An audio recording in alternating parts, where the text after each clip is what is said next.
The evolution of the HH 22-inch Sessions ride actually goes back 15 years, and I know this because I was still living in Los Angeles at the time, and I went down to have lunch with Chris Danke at SABIAN West, and I'm in there, and I'm kind of tapping cymbals after lunch, and there's this lone 20-inch prototype sitting there on the cymbal tree. And I hit it, and I'm immediately intrigued with the fact that it has a lot of smoke, a lot of hiss, but still a nice glass to the definition with a pretty rockin' bell. And I looked at Chris and I said, "Can I take this one home?" And he said yes.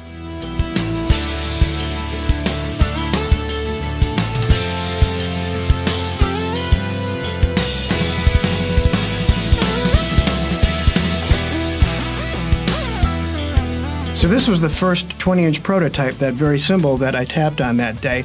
And this became my main ride outside of the band from about 2005 on. I used it on a bunch of records, Methods and Mechanics DVD, Modern Drummer 2008 festival. But I've always been sort of a 22-inch guy at heart. So I sent this cymbal to Mark Love and I said, "Hey, would you be able to make me a 22-inch version of this cymbal?" And, I sent it to him, made a master cymbal. And then I ended up with a 22.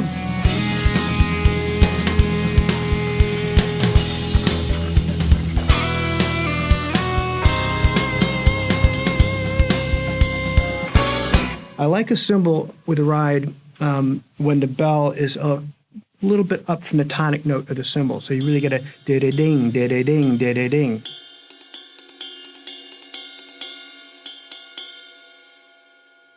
So you could play it on a jazz gig, and then you could shank it, and it really opens up. And then the definition comes right back, and it's got a poppin' bell to it.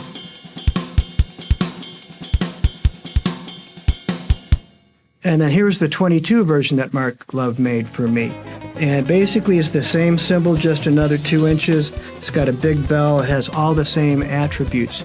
I used this as my main ride cymbal on just a ton of records, a ton of recording sessions, including STYX's The Mission from 2017. It's on Methods and Mechanics 2. And I really wanted to be able to use this cymbal with a band. And I thought this cymbal was still a little too light.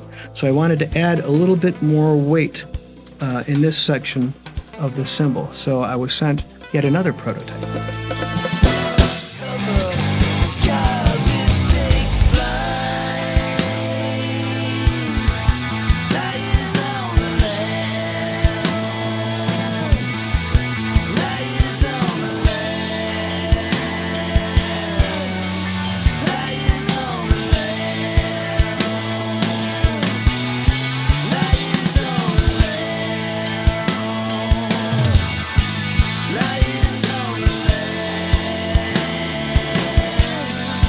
So here's the prototype that added a little bit more weight in here, and for some reason it dried it out just a little bit more than I wanted to. And I also wanted a brilliant finish, which I think adds a little bit of nice crystalline glass high ends on the top.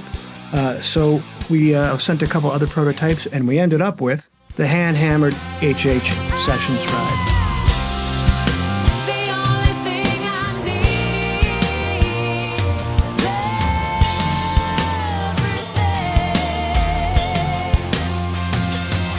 So I used the previous model on the upcoming FAFARD record, so I knew that it was going to have a lot of cutting ability and a lot of musicality. It's got a really strong bell.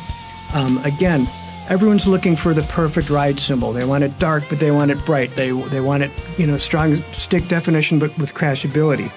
This really is an anomaly that it can do everything really, really well. You could do a metal gig on this, a country gig, a jazz gig, certainly a big band gig. Any style of music, so if there's one cymbal to have in your bag for recording sessions, I think this is the one that can really cover all the bases.